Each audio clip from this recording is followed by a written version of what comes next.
She just lost the biggest match of her life, and now an entire country is about to lose its mind for her. 9 days ago, she was crying off center court at Wimbledon. Today, a mall in the Philippines is turning into the loudest room in tennis history. And what happens in the next few minutes of this video will explain exactly why. Stay with me, because there is a detail buried in this timeline that nobody's talking about, a single 24-hour window that changed the entire trajectory of a 21-year-old career. And if you skip to the end, you will miss the one moment that ties this whole story together. Before we go further, I need you to do something for me. If you're the kind of person who was watching Eala play 3 a.m. matches on a laggy stream long before Maria Sharapova ever knew her name, then you already know this channel exists for you and only you. We are not here for casual fans who show up after the highlight reel goes viral. We are here for the ones who believe first. So hit that subscribe button right now. Not because I am asking, but because if you do not, you are going to miss the next chapter of the story before anyone else even knows it is happening. This channel is going to take you from Manila to Washington to Cincinnati to Flushing Meadows, every single step. And you deserve to be in the room for all of it. Subscribe now, turn on notifications, and let us get into it. Wednesday, July 15th, 4 in the afternoon, Makati City, somewhere inside the Glorietta Activity Center. The doors are about to open, and a 21-year-old left-hander is about to walk out and face an entire nation. In a few hours, the crowd inside that mall atrium is expected to go absolutely wild the second she steps into view. But to understand why a shopping mall in the middle of the Philippines is about to become the emotional center of the tennis world, we have to rewind 11 days, back to the exact moment everything changed. It starts with heartbreak. 9 days before this event, Eala lost a Wimbledon round of 16 match to Jasmine Paolini in 3 tight sets. She had actually led the second set. She forced the match to a decider. She just could not close it out. 2 days after that loss, on July 7th, she opened Instagram, not to talk about the pain of the defeat, but to thank the Filipino fans who filled the London stands with Philippine flags and carried her through the entire run. That single post said more about her than any post-match interview ever could. And then, just 2 days after that, on July 9th, Globe Telecom made an announcement that changed everything. They revealed home court, the Eala Meet Experience, a public homecoming event at Glorietta, gated through the Globe One app, registration starting at 4, program starting at 6 sharp, heartbreak to homecoming in exactly 72 hours. 72 hours of corporate machinery moving that fast does not happen by accident, and that is where this story gets interesting. Because there's a reason this reaction was so instant, and it goes back to one single afternoon that the entire tennis world is still talking about. Now here is the part one promised you at the start, the 24-hour window that changed everything. On July 4th, center court, Wimbledon. Eala beat defending Wimbledon champion Marketa Vondrousova 7-6, 6-2. Within hours, Maria Sharapova, the exact player young Eala once idolized growing up, posted 2 words on Instagram. A star. Billie Jean King met her in person that same stretch and referenced Pinoy pride directly. Catherine, Princess of Wales, posed for a photo with her courtside. In one single afternoon, Eala walked off a tennis court and into a completely different category of global recognition, and every corporate partner attached to her name has been scrambling to catch up ever since. Think about what that Sharapova post actually means for a second. This is not just a compliment from a random star. This is the exact player she once pointed to and said, "That is who I want to become." When someone of that stature makes that call within 24 hours of an upset like this, she is not just offering encouragement. She is passing something down, a kind of lineage, and that lineage is exactly what lands in Glorietta on July 15th when an entire country shows up to receive it. But here is where the tension in this story really lives, and I want you to sit with this for a moment. This is not a rivalry story. It is not a scandal. The tension here is something much heavier.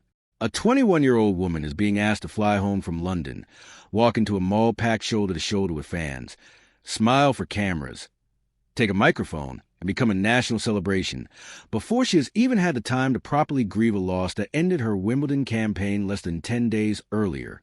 She has 12 days between this event in Glorietta and her flight to Washington for the Wimbledon DC Open, where she becomes competitor again. 9 days to grieve. 0 days to actually catch her breath. And in between all of that, an entire country waiting in an atrium for her to show up and be their hero.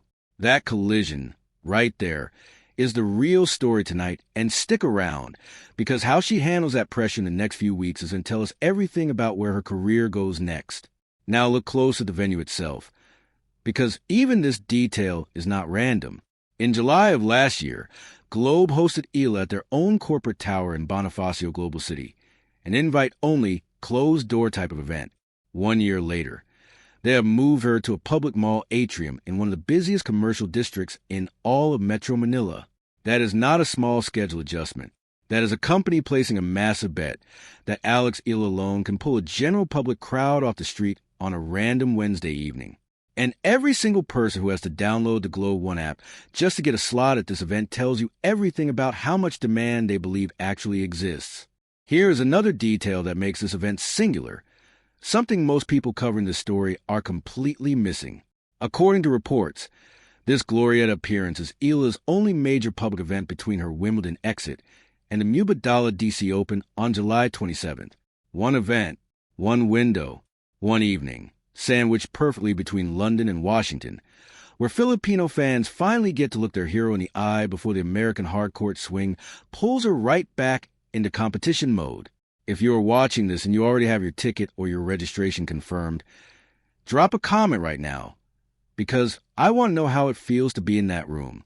Now zoom out even further with me, because this is bigger than one tennis match or one mall event.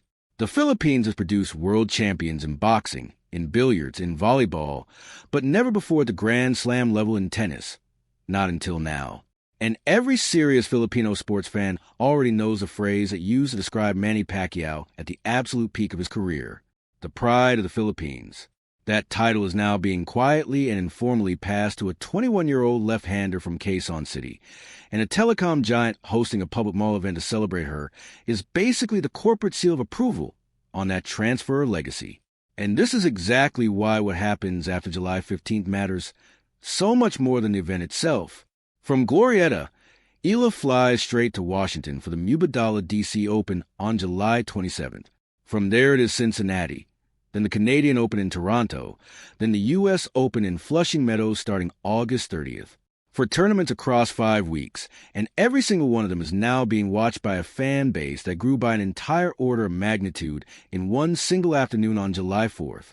One headline put it perfectly, that Alex Eala has become one of the biggest draws in tennis right now, which means this mall atrium in Makati is about to be the smallest room she plays in for the rest of her career. Everything after this is arenas, and she is carrying something into that first room with her that no amount of preparation can fully get you ready for. Let us rewind the entire tape one more time, so it really lands. July 4th, center court, Sharapova posts the words, a star. July 6th, Paolini closes out the third set. July 7th, an Instagram post thanking Filipino fans instead of talking about the pain of the loss. July 9th, Globe Telecom announces a public homecoming inside a Makati Mall. July 15th, for PM registration, 6 p.m. program, a 21-year-old walking into a room full of the exact people she said she plays for.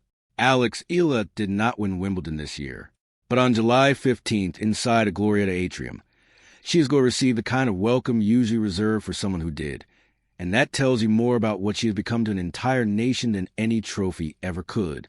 So here's what I want to leave you with, and I genuinely want your answer in the comments below.